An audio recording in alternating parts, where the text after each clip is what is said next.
Bismillahirrahmanirrahim. Selanjutnya ini dari hamba Allah perempuan 35 Banyak bener masalahnya. Ini belum sampai ke pernikahan Ustaz. 35 tahun dari Makassar dengan nomor 0852 dan mungkin nomor terakhirnya 8618. Ustaz, bagaimana hukumnya jika seseorang masih memiliki hutang lalu menunda pembayarannya tetapi justru melangsungkan pesta pernikahan dan sementara belum jelas kapan hutang tersebut akan dibayar. Bagaimana sebaiknya kita menyikapi kewajiban membayar hutang tersebut Ustaz? Bolehkah kita menagih bayar hutangnya di pesta pernikahan dia Ustaz gitu? Oh, berarti ini pemilik piutang. Pemilik piutang Ustaz. Oke, kita bahas dari dua sisi ya. Boleh nggak orang menikah sementara dia masih punya utang? Ini mirip juga dengan pertanyaan kalau di bab jihad ya. Boleh nggak orang berjihad sementara masih punya utang? Jawabannya nggak boleh. Nggak boleh dulu. Sampai kapan? Sampai pemilik utang meridhoinya. Bilang baik-baik, saya masih punya utang nih sangkutan. Tapi sekarang orang tua saya menyuruh saya menikah. Maka boleh nggak saya izin saya menikah, ada uang yang akan, kalaupun saya dapat uang saya pakai dulu itu. Setelah itu baru saya membayar Anda. Kalau dia ridho dengan itu nggak ada masalah. Kalau tidak Anda harus dahulukan membayar utang dulu. Ya, karena utang ini juga satu kewajiban. Sampai Nabi SAW bersumpah mengatakan, sungguh seseorang itu kalau pergi berperang, kemudian mati syahid, dihidupkan lagi, berperang, mati syahid lagi, hidup lagi, berperang, mati syahid lagi, tidak akan diampuni sampai utangnya terbayar. Jadi memang nggak bisa, gitu ya.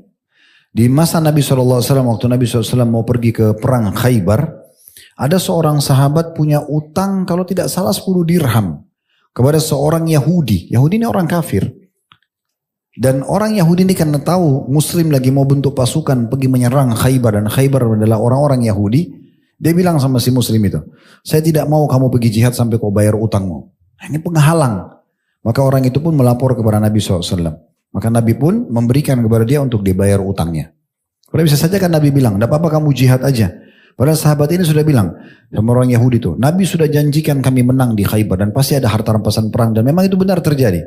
Saya akan bayar kamu. Tapi dia nggak mau. Padahal itu orang kafir ya. Tetap Nabi akhirnya menyuruh dia membayar utangnya dengan membantu tentunya. Dibantu kemudian dia bayar. Gitu kan. Jadi seperti itu. Oleh karena itu lebih baik tentunya kita membayar utang. Ya. Ada dua tips sederhana untuk membayar utang. Yang pertama itu ya, jangan utang kecuali butuh. Betul-betul butuh mendesak baru utang. Supaya antum tidak terhina di depan orang. Karena utang itu kan punya nilai kurang ya. Kalau misalnya contoh, antum pernah utang dengan seseorang dalam kondisi waktu itu antum butuh. Satu waktu ternyata ekonomi antum membaik. Antum lebih baik daripada dia. Tetap aja, satu waktu kita ketemu dia, orang itu masih memandang kita ini pernah utang sama dia. Kan gitu. Untuk apa kita masukkan diri kita ke satu zona yang kita ya sebaiknya tidak masuk ke situ. Kita hinakan diri kita. Tapi kalau dalam keadaan butuh berbeda. Ya. Makanya saya ingatkan teman-teman yang makin punya kemampuan, apalagi masih pakai kartu kredit. Makin kaya, makin besar limit utangnya. Wah ini jadi masalah ini. Ya. Sampai tadi hadis sudah saya sebutkan, orang mati syahid sampai 2-3 kali pun belum diampuni, belum bisa masuk surga sampai utangnya terbayar. Jadi harus hati-hati sekali. Itu yang pertama. Yang kedua, niat dalam hati untuk membayarnya. Karena kata Nabi SAW dalam hadis yang sahih, siapa yang utang niat membayar, Allah akan mudahkan. Ya, Allah Subhanahu Wa Taala akan mudahkan. Bahkan Nabi SAW mengatakan dalam hadis yang lain, siapa yang berhutang dia niat membayar, kemudian dia meninggal, maka aku walinya. Nabi SAW yang akan mengambil alih itu, ya, dengan cara yang sudah Allah izinkan beliau tentunya, Sallallahu Alaihi Wasallam. Itu yang kalau orang yang berhutang. Sekarang pemilik piutang, boleh nggak pemilik piutang ini menagih di acara pernikahan orang? Ya, kami tidak sarankan tentunya. Ya, Anda datang ke acara perkawinan orang, kemudian menagih utang tersebut untuk apa? Gitu kan. Kalau dia mengadakan pernikahan, tanya aja. Kemarin kan masih punya utang, kenapa nggak diselesaikan dulu? Tadi sudah kita jawab, harusnya dia tidak menikah ya. Tapi sekarang kalau sudah menikah bagaimana? Ya mungkin dia jahil, nggak tahu hukum ya. Maka bagaimana kita sebagai pemilik piutang tinggal menguatkan diri kita secara keimanan dan ilmu agama. Yang kata Nabi SAW, siapa yang mengutangkan orang lain, maka dia seperti bersedekah seperti nilai yang dia utangkan sampai terbayar. Misalnya kita utangkan orang tanggal 1 Januari, dia harus bayar 1 Februari. Ternyata dia 1 Februari belum bayar. Nah, dari 1 Januari ke 1 Februari ini, setiap hari kita seperti bersedekah jumlah uang yang kita pinjamkan. Contoh kita pinjamkan orang 1 juta. Berarti investasinya 1 juta, ya. Kita akan terima pahala seperti bersedekah 31 juta. Karena kan Januari 31 hari misalnya. Nah, kalau sampai lewat Februari, 1 Februari dia belum bisa bayar, kita tetap memberikan tenggang waktu, maka ada 2 keutamaan yang minimal kita bisa sebutkan. Yang pertama, dia akan mendapatkan 2 kali lipat sedekah per harinya sampai orang itu bayar. Jadi kalau tadi di bulan Januarinya seperti 1 juta sehari, ini seperti 2 juta per hari sampai orang itu bayar. Ya, kalau kita sentuh secara keimanan di sini teman-teman sekalian, berarti Allah memberikan pemilik piutang untuk mendapatkan pahala sedekah yang mungkin kalau dia tidak punya piutang, dia tidak akan sedekah sebanyak itu. Karena per harinya kita sedekah sejumlah utang, gitu kan? Kalau kita utangin orang 10 juta, kali 1 bulan, berarti investasi pinjamannya ke jalan Allah 10 juta, kita dapat pahala kalau 1 bulan 30 hari 300 juta. Kalau bulan kedua, kita berikan tenggang waktu 2 kali lipat, berarti sama dengan 20 juta per hari. Kalau bulan kedua juga 30 hari, berarti 20 juta kali 30, 600 juta. Tambah 300 berarti dalam 2 bulan saja kita seperti sedekah 900 juta hanya utangin 10 juta. Ada orang yang tidak dibayar utangnya sudah 10 tahun. Berapa banyak pahalanya? Ya. Jadi saran kami kepada penanya ini adalah bagaimana dia bisa mengontrol emosinya. Dia kejar keutamaan yang baru kami sebutkan tadi sambil nanti diingatkan baik-baik. Mudah-mudahan kita berharap justru karena dia masih punya utang, kita memberikan kelonggaran buat dia, kita juga terlibat pahala dalam pernikahan dia. Ya. Oke, selanjutnya dari hamba Allah, perempuan 30 tahun, dengan nomor 0896, belakangnya 4456. Ustaz, pertanyaannya di sini, ada seorang wanita menikah selama 3 bulan, kemudian pulang ke rumah orang tuanya dan tidak kembali ke rumah suaminya. Suaminya pun tidak menjemput dan tanpa ada talak yang terucap. Hanya ibu dari pihak laki-laki yang mengatakan, kalau mau menikah silakan saja, suamimu sudah tidak mau lagi denganmu, begitu bahasanya. Namun perceraian tidak pernah diproses di pengadilan agama karena suami menahan buku nikah. Setelah itu wanita tersebut melahirkan dan ketika anaknya berusia 3 tahun, ia menikah lagi dengan laki-laki lain secara siri. Pertanyaannya, apakah pernikahan siri ini sah atau termasuk dalam zina, Ustaz? Tidak sah. Karena belum terjadi perceraian. Perceraian hanya terjadi dalam 2 keadaan. Dia si laki-laki mengucapkan kalimat cerai yang jelas atau kalimat isyarat yang diniatkan cerai. Contoh dia mengatakan saya ceraikan kamu, jelas bahasanya, jatuh talaknya. Ini main-main atau serius sama. Makanya nggak boleh kata Nabi SAW main-main di 3 hal, di pernikahan, perceraian dan rujuk, gitu ya. Jadi nggak boleh main-main. Atau keadaan yang kedua adalah si perempuan yang khulu. Dia mengajukan ke pengadilan agama untuk meminta pengadilan atau pemerintah menceraikan dengan suaminya. Nah ini biasanya diundang oleh pengadilan 2-3 kali atau beberapa kali tergantung peraturan di pengadilan. Baru kemudian dikeluarkanlah surat cerai. Nah di saat itu setelah masa iddah baru bisa menikah. Tapi kalau ini menikah nggak boleh. Dan tadi perkataan mertuanya si perempuan ini yang mengatakan kalau mau nikah silakan saja karena suamimu sudah tidak suka sama kamu, itu bukan kalimat cerai. Karena mertua tidak bisa menceraikan. Ya, tidak bisa menceraikan. Yang bisa menceraikan hanya si suami di sini. Allahu a'lam. Jadi sebaiknya bertakwa kepada Allah Subhanahu wa taala, perempuan ini tidak boleh melanjutkan pernikahan dia sama si suami sekarang yang dia nikah siri itu. Ya, dan dia tinggal mengambil kepastian hukum kepada suami dia. Minta diceraikan atau dia mengajukan di pengadilan. Ya.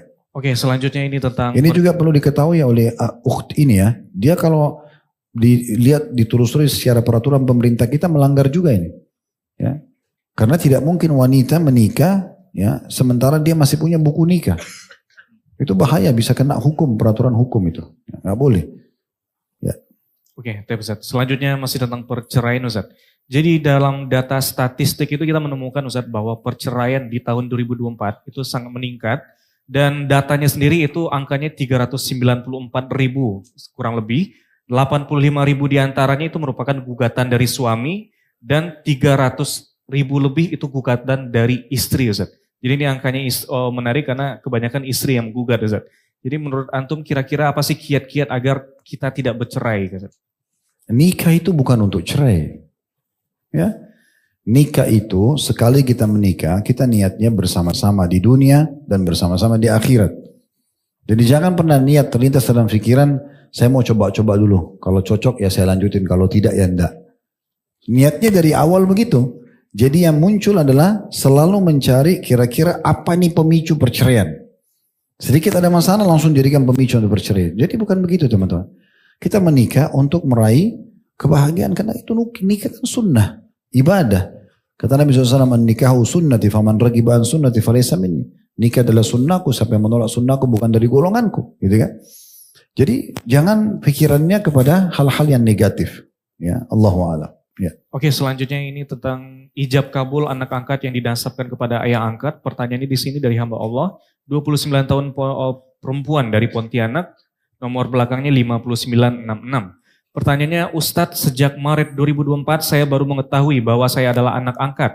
Meskipun seorang orang tua saya tidak pernah mengatakan hingga ayah saya wafat, saya menikah pada Juni 2021, saat itu saya belum mengetahui status saya sebagai anak angkat. Pada akad nikah, wali saya adalah kepala KUA, tetapi di dalam ijab kabul tetap disebut dengan binti dari nama ayah angkat saya. Pertanyaannya, apakah pernikahan saya sah?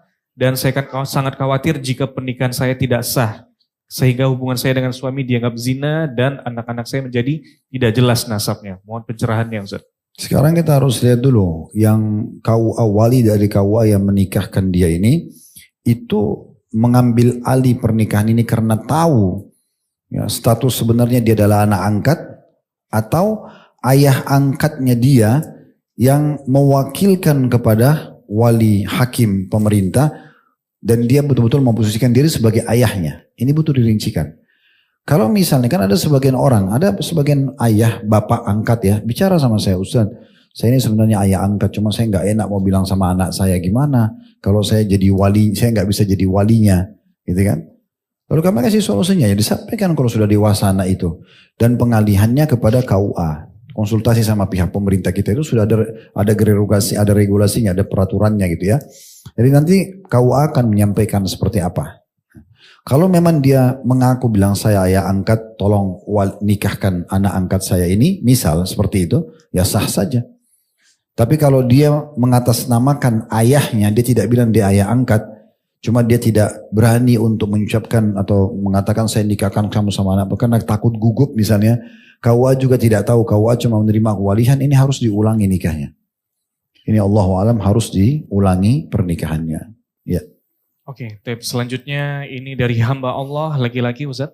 Pertanyaannya, Ustaz, anak perempuan dari abang saya atau hasil pernikahan dengan mantan istri saya, dengan mantan istrinya, mohon maaf, akan dilamar oleh calon suaminya. Acara akan diadakan di rumah mantan istrinya dan diharapkan abang saya hadir sebagai ayah kandung sekaligus wali. Masalahnya, istri abang saya yang sekarang melarangnya hadir. Ia bahkan mengancam akan pergi dari rumah jika abang saya hadir.